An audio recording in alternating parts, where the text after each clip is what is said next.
What's up, y'all, man? It's your boy, y'all's chosen one, man. We're gonna continue with the Giants Anunnaki folklore. This is part 4. Um, as you can see, I've given you several references in the Bible about these giants. They're everywhere in the Bible, and it's gonna come a time where man continue to think that they can build their own salvation when they're gonna start messing with DNA and try to build these things up again from these fallen deities. You ever heard of Albert Pike? That's that guy, this New World Order guy that, the people, these New World Order elitists look at his books. Um, always talking about, you hear Freemasons talking about 33 degrees. You hear about Jay-Z talking about he's a 33 degree Mason. There's a lot in that number, you know what I'm saying? You know, myths are shredded remnants of truth. You know what I'm saying? The, the one thing that Satan can do to keep his agenda going from destroying the seed of woman or prohibiting Yah to complete his task is to believe something, is to have you believe that something doesn't exist or it doesn't happen. That's his biggest uh that's his biggest offense that he has, you know. Look at number 33. Yehoshua, he was 33 years old when he died, right? Got that regal crown of thrones put on his head. Look at Paul Walker. He died on a 33-degree parallel. That number 33, if you Google it up, just find it and see how demonic Washington, D.C. is right now, how it's built, its architecture. It's all demonic, man. You think you live in the greatest nation in the world? This is Babylon, man. The Most High said, come out of her. Somehow, some way, we got to come out this wilderness, and we will. Just got to get our minds right first. So, let's go back to Genesis chapter 15. Let's go back to Genesis chapter 15, man. And we're on verse 16. But in the fourth generation they shall come hither again, for the iniquity of the Amorites is not yet full. So they're coming again, man. The iniquity of the Amorites is not yet full. They're going to come again full blast. I don't know how it's going to happen. I got a feeling it's going to be dealing with a lot of this DNA and how they're going to try to get these things back, man. And that's what they're trying. We see all this new age stuff, man. Don't fall into that stuff, man, because that's exactly what they want you to do. There's nothing new under the sun. This was happening all the way back then. They had the technology back then from the fallen ones, and they have it now. All right, let's go to Deuteronomy chapter 1, verse 44. Deuteronomy chapter 1, verse 44. And it reads, and the Amorites, which dwelt in the mountain, came out against you and chased you as bees do, and destroyed you in Seir, even unto Hormah. So we have these Amorites. They're like bees. You ever heard of the Maravisian king bloodline? You ever look at it, you see what their symbol is. Their symbol is the bee. They really do hate Israel, man. I told you. It's something to do with not wanting Israel to fulfill what they need to be. Not those people over there, those Khazarians. Not those people over there. We're talking about the real Israel. They want to destroy it from being a nation. They want to destroy it from the face of the planet so they can set up their own shop and their own agenda. Okay? So, let's see. And Freemasons know this whole story. They know their agenda. They know what they want to do. So, and they got this whole thing. You ever heard of the reptilian people? They got this story about the Leviathan mated with them, and they got this whole thing going on, man. And I'm telling you, man, they trying to extract DNA, or they trying to get something to come about being de facto in a human being. Some kind of foreign alien thing. They're going to succeed. Obviously, they're going to succeed because we see them come out in the book of Revelation. But people are wicked, man. All right, so going back to Deuteronomy chapter 7. We're going to verse 1 through 3. All right, Deuteronomy 7, verse 1 through 3. When Yah, thy power, shall bring thee into the land whither thou goest to possess it, and have cast out many nations before thee, the Hittites, there we go, the Girgashites, and the Amorites, there we go, and the Canaanites, and the Perizzites, Hivites, and the Jebusites, 7 nations greater and mightier than thou. Why are they greater and mightier? Because hell, they're bigger.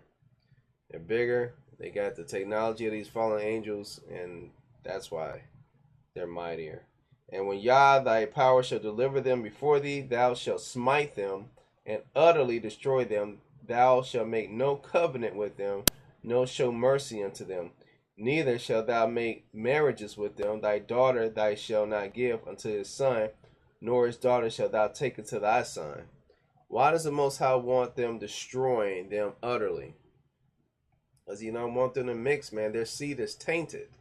You know what I'm saying? He doesn't want these doggone giants walking around. This is the holy seed, and he doesn't want them messing around with them. But you know, we stiff neck, we do it anyway.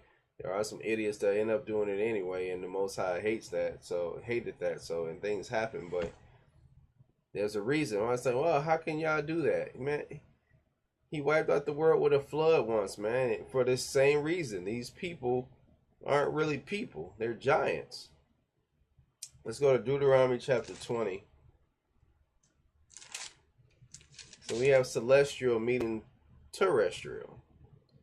You know what I'm saying? It's a hybrid. That's what they're trying to do. It's a hybrid mixture. And that's what these things are. All right, let's go to Deuteronomy 20. Verse 17 through 18. But thou shalt utterly destroy them, namely the Hittites and the Amorites, there they go again, the Canaanites and the Perizzites, the Hivites and the Jebusites, as Yah thy power hath commanded thee, that they teach you to not do after all their abominations, which they have done unto their gods. See the little g? So should ye sin against Yah your power. So wasn't so much intermingling with them, but it's the things that these giants, the giants' religion, the things that they have a religion, the things that they practice. They practice this hybrid stuff. They practice praising Gaia and Isis and stuff like that. That's the things that they were practicing. It was an abomination to the Most High. Let's go to Judges chapter 3. Go to verse, all right. I think it's verse 1. I think I forgot to write it down. But what they were doing in Judges chapter 3 is they were serving Balaam and they were serving other gods. And we see Ashtaroth holding a baby. And today, people look upon that and they just don't know.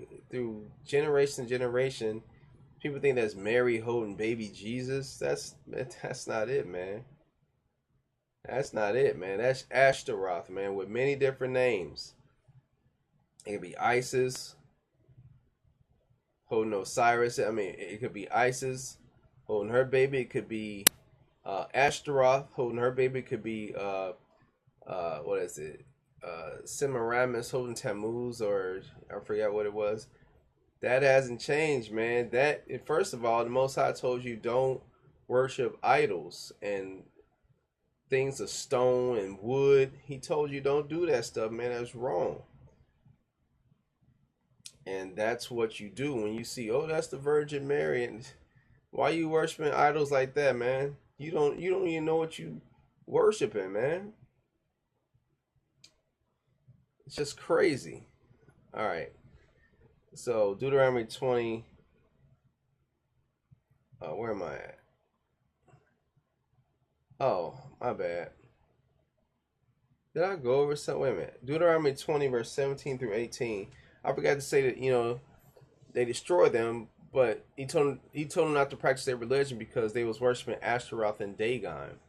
And we see when we go further on down the line, Dagon was he was a hybrid too. Dagon was a demigod. He was a god and a fish.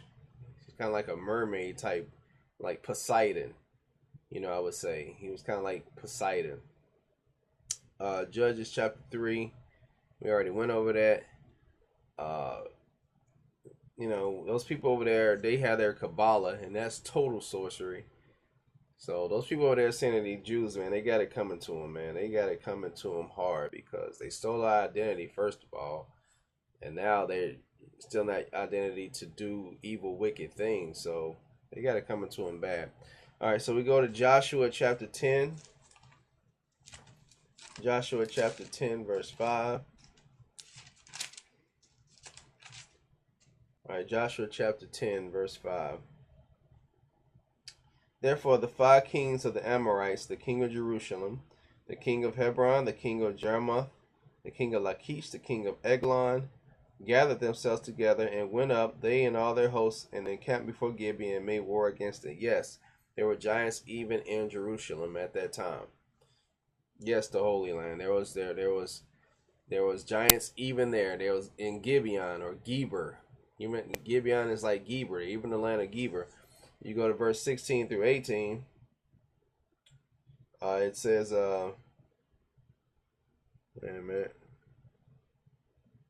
Yeah, 16 through 8. But these 5 kings fled and hid themselves in the cave of Makkedah. And it was told Joshua, saying, the 5 kings are found hid in a cave at Makkedah. And Joshua said, roll great stones upon the mouth of the cave, and set men by it to keep them.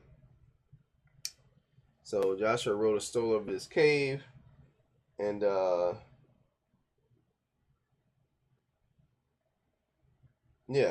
he rolled a stone over that cave, and you can read the rest to see what happened. And they got slew, and they got hung with the 5 trees.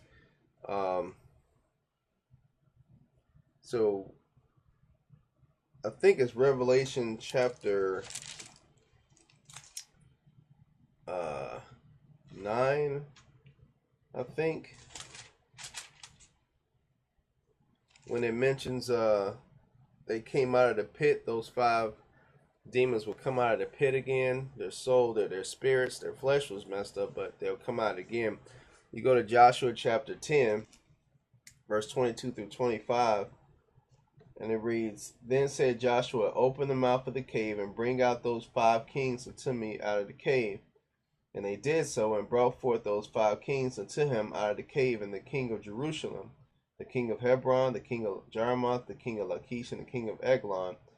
And it came to pass, when they brought out those kings unto Joshua, that Joshua called for all the men of Israel, and said unto the captains of the men of war which went with him, Come near, put your feet upon the necks of these kings. And they came there and put their feet upon the necks of them. And Joshua said unto them, Fear not, nor be dismayed. Be strong and of good courage. For thus shall Yah do to all your enemies against whom ye fight. So that is like a direct reference to, even in the New Testament, to Christ. Like everybody would be his footstool. We go to 1 Corinthians, I think it's verse 15. 1 Corinthians verse 15, and you'll see that everybody's gonna have to bow down to the Christos, man. 1 Corinthians chapter 15. Or was it verse 15?